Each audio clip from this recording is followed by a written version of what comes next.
माँ का आखिरी खत। माँ पर लिखी कई कहानियों की तरह यह छोटी सी कहानी जिसका शीर्षक है माँ का आखिरी खत आपको भावुक कर देगी। इस कहानी को पढ़ने के बाद आप अगर माँ से नाराज भी हैं तो ज़्यादा देर तक नाराज नहीं रह पाएंगे। आइए पढ़ते हैं कहानी। रात के 12 बज चुके थे।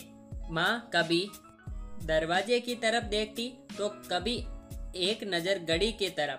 माँ की आंखों में और चेहरों पर चिंता साफ नजर आ रही थी। थोड़ी ही देर में दरवाजे की घंटी बजी। माँ ने काफ़ी तेजी से दरवाज़ा खोला और सामने बैठे विक्रम और बहू मान्यता को देखकर पूछा, इतनी देर क्यों हो गई? मैं कब से तुम्हारी राह देख रही थी। माँ, मैं अब छोटा नहीं हूँ, तुम मेरी चिंता मत किया करो। विक्रम घर के अंदर प्रवेश करते हुए बोला, बेटा कितना भी बड़ा हो जाए माँ के लिए छोटा ही रहता है। चलो छोड़ो, हाथ पैर धो लो, मैं तुम्हारे लिए खाना लगा देती हूँ। माँ ने दरवाजा बंद करते हुए कहा, माँ जी हम बाहर से खाना खाकर आए हैं, आप खा लीजिए, हम सोने जा रहे हैं। बहू मान्यता ने कहा, लेकिन मैंने तो तुम लोगों की पसंद की खीर बनाई है, आओ थोड़ा थोड़ी खा लो। माँ तुझे एक बार में समझ में नहीं आता क्या? तेरी बहू ने कहा ना, हम बाहर से खाना खाकर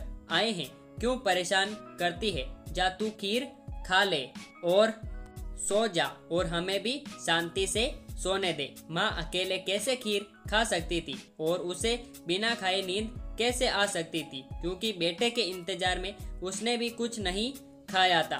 वह किचन में गई, एक गिलास पानी पिया और अपने रूम में चली गई। सुबह 10 बजे विक्रम की आंखें खुली। बाजू में मान्यता अभी भी सो रही थी। विक्रम हॉल में आया तो लैपटॉप के पास रखी एक चिट्ठी पर उसकी नज़र पड़ी। यह चिट्ठी किसकी हो सकती है? यह देखने के लिए उसने चिट्ठी खोलकर पढ़ना शुरू किया। मेरे लाल, तू सोच रहा होगा कि एक ही घर में रहते हुए यह चिट्ठी क्यों?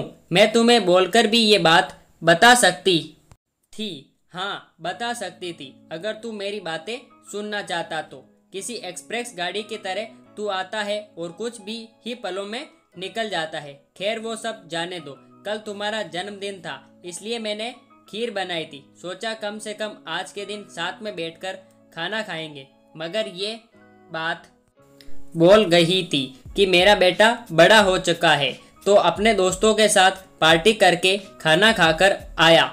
चलो, मैं इस बात की खुशी ही हुई। मेरी दवाइयाँ खत्म हो गई है। मैंने कुछ दिनों पहले तुझे दवाई की एक चिट्ठी दी थी, अगर वक्त मिले तो वह दवाई मुझे लाकर देना, मुझे थोड़ी राहत हो जाएगी।